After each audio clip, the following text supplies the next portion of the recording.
So here are the wet results. I like these. I do.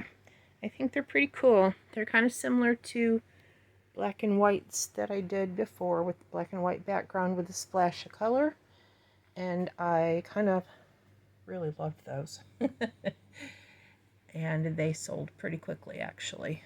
2 of them I actually kept for my own house. But I like this. I like this match here with the black background and the white too. I had to try my little plastic doohickeys there that went through. I don't know what you want to call them. I don't know.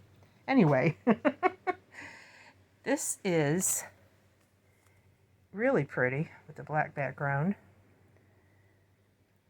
Up here it looks just slightly muddy, but if you look close, there's a differentiation of color still and a lot of metallics. So I'm hoping that when it dries and gets resin on it, it will bring it all out and really look pretty with some dimension to the color. The little bit of balloon kisses in there, just I wanted to bring some other color back out in those areas, and I kind of like the way they look in there too. They're just add a little bit of something. So yeah, I really like these. We'll see how they look. If I feel like I need to, I can always add a little more color right there in the center if it doesn't dry the way I'm hoping. But once it's dry, you know, we'll see. But I'm happy with them. Let me know what you think. I'll probably be playing around with techniques similar to this again. But anyway, in the meantime, take care of yourselves. Do something nice for yourself.